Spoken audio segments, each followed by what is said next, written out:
Good morning, all of you. Today we are going to learn the chapter 2 Microorganisms Friend and Foe. Students, you already learned about what are microorganisms.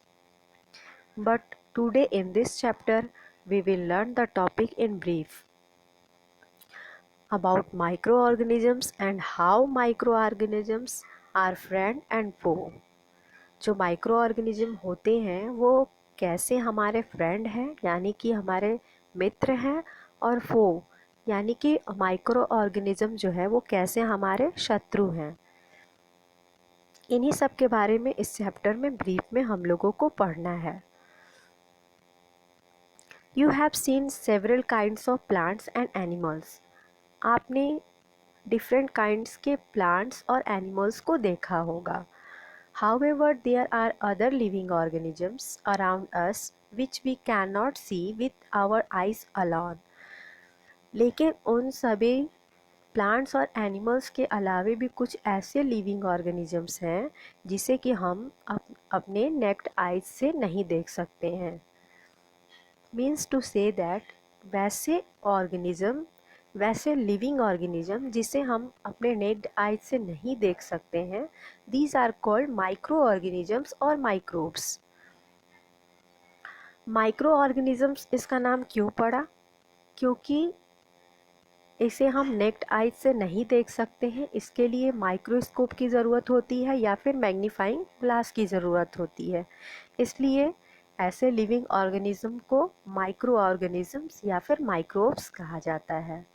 For example, you might have observed that during rainy season, moist bread gets spoiled and its surface gets covered with grayish white patches. आपने observe किया होगा कि rainy season में जो bread होता है वो कभी कभी कुछ दिन रखने के बाद वो स्पॉइल्ड यानी कि बर्बाद हो जाता है पूरी तरह से, और उसके जो सरफेस होते हैं, सरफेस के ऊपर एक कवरिंग लेयर हो जाता है। तो वो जो कवरिंग लेयर होता है वो ग्रेइश वाइट कलर का पैच बन जाता है। Observe this patches through a magnifying glass. जब आप उसे मैग्नीफाइंग ग्लास से ऑब्जर्व करोगे, you will see tiny black rounded structures. आप देखोगे कि उसके ऊपर ब्लैक कलर का राउंडेड स्ट्रक्चर बना हुआ है। Do you know what these structures are and where did these comes from? आप क्या जानते हो कि ये जो पैचेज बने हैं, ये जो स्ट्रक्चर बने हुए हैं, वो कहाँ से आए हैं और वो है क्या? That are micro organism. वो ऐसा क्यों हुआ है? ब्रेड के ऊपर जो भी लेयरिंग आई है ग्रेइश वाइट कलर की, वो क्यों ऐसा हुआ है? क्योंकि वहाँ पे माइक्रो ऑर्गेनिज्म जो है वो जर्मिनेट हुआ है। So let's start our topic 2.1 micro organisms. Activity 2.1, collect some moist soil from the field in a beaker and add water to it. क्या करना है आपको? सॉइल लेना है थोड़ा नमी वाला, और उसे बीकर में डालना है और फिर उसके साथ वाटर को ऐड करना है। After soil particles have settled, जब सॉइल का पार्टिकल जो है वो सेटल डाउन हो जाए, observe a drop of water from the beaker under a microscope. फिर एक आप वाटर का ड्रॉप लीजिए और फिर उसे माइक्रोस्कोप के मदद से जब आप देखेंगे, व्हाट डू यू सी? आप क्या देखते हो? Activity 2.2, take a few drops of water from a pond. आप क्या कीजिए, पॉन्ड का कुछ ड्रॉप लीजिए वाटर का, spread on a glass slide and observe through a microscope. और क्या कीजिए, उसे ग्लास साइड स्लाइड पे लेके उसकी बूंदों को और ऑब्जर्व कीजिए माइक्रोस्कोप पे। Do you find टिनी organisms moving around? क्या आपको कुछ माइक्रो ऑर्गेनिज्म घूमते हुए नज़र आ रहे हैं? तो उसका आंसर है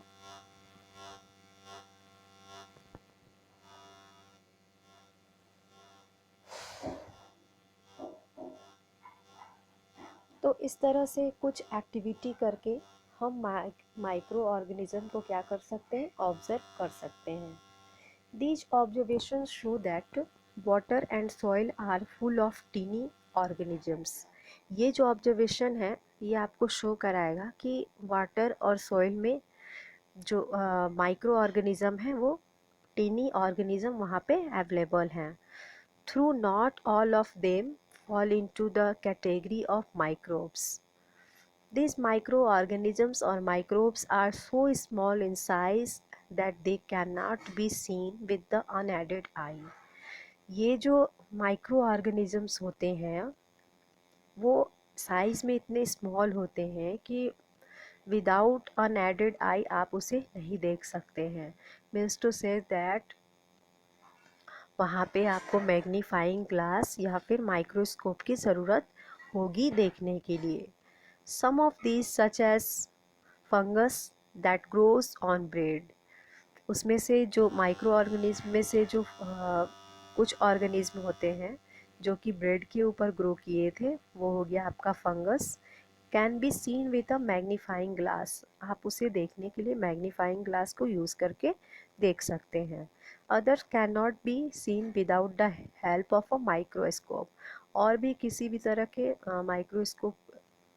माइक्रो ऑर्गेनिज्म को देखने के लिए आपको माइक्रोस्कोप की ज़रूरत होगी. That is why these are called micro organisms और माइक्रोब्स. जैसा कि मैंने पहले ही बताया कि इसलिए इसे माइक्रो ऑर्गेनिजम्स नाम रखा गया है क्योंकि इसे देखने के लिए माइक्रोस्कोप की ज़रूरत पड़ती है. Micro organisms are classified into 4 major groups. Groups are bacteria, fungi, protozoa and some algae. Micro organisms को 4 मेजर ग्रुप में डिवाइड किया गया है और ये ग्रुप हैं bacteria, fungi, protozoa and algae. आपसे एग्ज़ाम में कभी कभी पूछ सकता है, यहाँ से एक क्वेश्चन राइज होता है कि कितने तरह के मेजर ग्रुप्स में माइक्रो ऑर्गेनिज्म को क्लासिफाइड किया जा सकता है. तो ये 4 नेम्स आपको याद रखने होंगे. Some of these common microorganisms are shown in figure 2.1 to 2.4. So let's just see the microorganisms. 2.1, here is shown bacteria, spiral bacteria or rod-shaped bacteria. And here is shown the pictures of protozoa. Chlamydomonas, Spirogyra, amoeba, paramecium. And here is the pictures of bread mold. Bread mould वही micro organisms हैं जो कि bread के ऊपर देखने को मिलते हैं, जो ग्रेइश वाइट कलर के पैच बनते हैं. अगर हम उसे माइक्रोस्कोप से या फिर मैग्नीफाइंग ग्लास से ऑब्जर्व करेंगे तो ऐसा ही सीन होगा. फिर है पेनिसिलियम और एस्परगिलस. तो these are some micro organisms given here.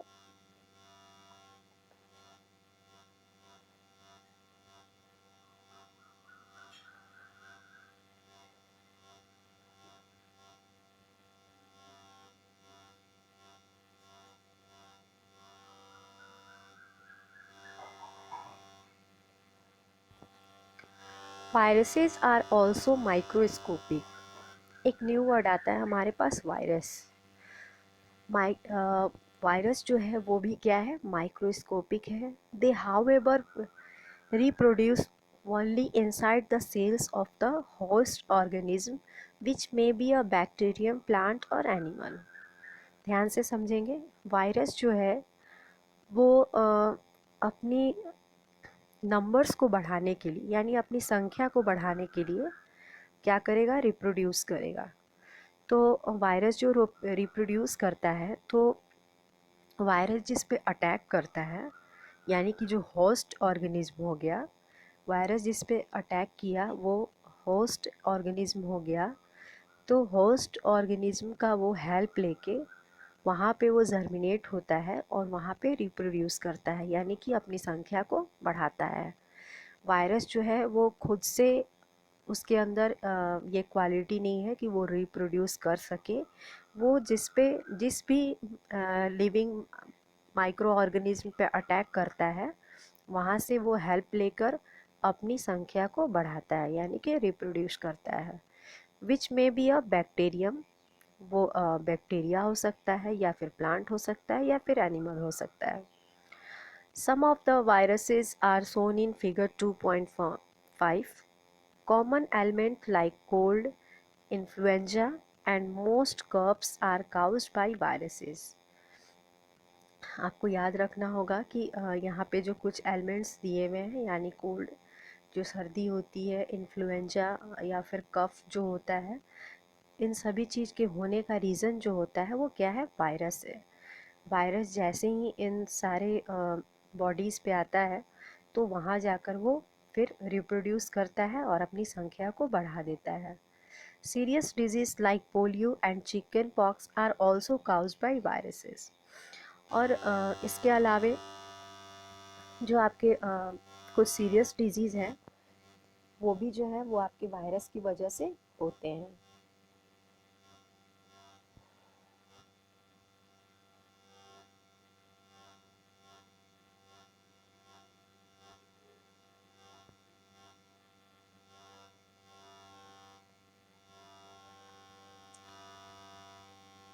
Just like polio and chicken pox, polio और चिकन पॉक्स भी जो है वो वायरस के कारण होते हैं।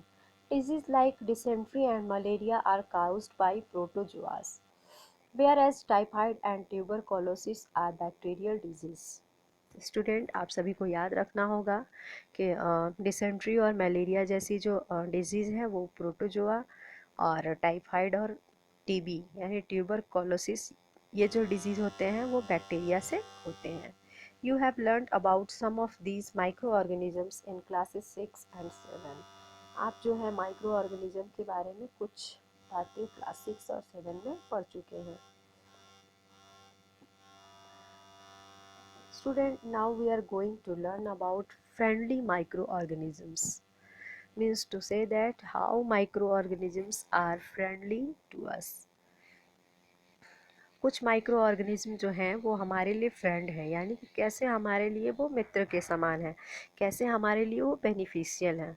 Micro organisms are used for various purposes. Micro organism जो होते हैं उनका इस्तेमाल बहुत सारे पर्पस में किया जाता है। They are used in the preparation of curd, bread and cake. इनका इस्तेमाल जो है वो कर्ड यानी दही, ब्रेड और केक को बनाने के लिए किया जाता है। Microorganisms have been used for the production of alcohol since ages. Micro organism की मदद से अल्कोहल का भी प्रोडक्शन किया जाता है और काफ़ी पुराने समय से अल्कोहल को बनाने के लिए माइक्रो ऑर्गेनिज्म का यूज़ किया जा रहा है। They are also used in cleaning up of the environment. और इन सभी चीज़ों का यूज जो होता है एनवायरनमेंट को क्लीन करने के लिए भी किया जाता है। But how? For example the organic wastes, vegetable peels, remains of animals and fishes etcetera. जो ऑर्गेनिक वेस्ट होते हैं, ऑर्गेनिक वेस्ट किसको बोलते हैं, जो वेजिटेबल पील्स या फिर एनिमल रिमेन्स जो होते हैं, प्लांट एक्सट्रैक्ट होते हैं, इन सभी को हम ऑर्गेनिक वेस्ट बोलते हैं। Are broken down into harmless and usable substances by bacteria. आप सभी ने पहले भी पढ़ा होगा कि माइक्रो ऑर्गेनिज्म की हेल्प से ऑर्गेनिक वेस्ट को क्या किया जाता है, डिकम्पोज किया जाता है, जो कि बिल्कुल हार्मलेस होते हैं और यूजेबल सब्सटेंस बनकर तैयार होते हैं। और ये करता कौन है, तो इसे बैक्टीरिया जो है वो करता है। Recall that bacteria are also use in preparation of medicines. और इसी तरह बैक्टीरिया जो है उसका यूज़ मेडिसिन को प्रिपरेशन करने के लिए भी किया जाता है, यानी कि दवाइयों को बनाने में। In agriculture they are use to increase soil fertility by fixing nitrogen. इस टॉपिक में हम लोग आगे जाकर पढ़ेंगे कि सॉइल की फर्टिलिटी को बढ़ाने में कैसे माइक्रो ऑर्गेनिज्म जो है वो हेल्पफुल है।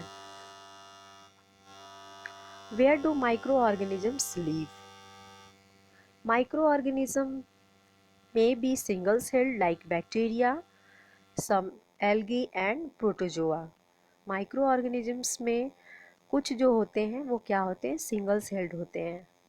सिंगल सेल्ड में लाइक बैक्टीरिया, कुछ एल्गी और प्रोटोजोआ, और multi cellular such as algae and fungi, और कुछ एल्गी और फंजाई जो होते हैं वो मल्टी सेलुलर होते हैं। They can survive under all types of environment. अगर आपसे पूछा जाए कि ये माइक्रो ऑर्गेनिजम्स जो हैं वो कैसे सर्वाइव करते हैं, तो वो हर तरह के कंडीशन में सर्वाइव करते हैं, हर तरह के एनवायरनमेंट में सर्वाइव करते हैं, ranging from ice cold climate to hot springs and desert to marshy land. यानी कि बहुत ठंड भी और बहुत गर्मी भी, ठंड से लेकर गर्म तक, और बालू वाले जगह से लेकर बिल्कुल नॉर्मल मार्शी लैंड्स तक। They are also found inside the bodies of animals including humans. वो माइक्रो ऑर्गेनिजम्स जो होते हैं वो एनिमल इंक्लूडिंग ह्यूमन्स बॉडी, यानी दोनों के बॉडी के अंदर भी ये माइक्रो ऑर्गेनिज्म जो है वो फाउंड होते हैं। Some micro organisms grow on other micro organisms while other exist freely. कुछ माइक्रो ऑर्गेनिज्म जो हैं वो दूसरे माइक्रो ऑर्गेनिज्म में ग्रो करते हैं, और कुछ माइक्रो ऑर्गेनिज्म जो हैं वो फ्री होके रहते हैं, फ्रीली होते हैं। Micro organisms like amoeba can live alone. Amoeba जो होता है वो अलोन रह सकता है, वाइल फंजाई एंड बैक्टीरिया में लिव इन कॉलोनीज। और फंजाई और बैक्टीरिया जो होते हैं वो कॉलोनीज में रहते हैं। Micro organisms and us. Micro organisms play an important role in our lifes. Micro organisms जो होते हैं वो हमारे लाइफ में बहुत इम्पॉर्टेंट रोल प्ले करते हैं। Some of them are beneficial in many ways whereas some others are harmful and cause diseases. जैसा कि मैंने चैप्टर के स्टार्टिंग में ही बताया था कि माइक्रो ऑर्गेनिज्म जो है वो हमारे लिए कहीं ज़्यादा बेनिफिशियल भी हैं और कहीं क्या है, हार्मफुल भी हैं, और डिजीज़ काउज भी हैं, यानी कि डिजीज़ के कारण भी बनते हैं। Let us study about them in detail. अब हम क्या करेंगे, धीरे धीरे एक एक के बारे में जानेंगे डिटेल में।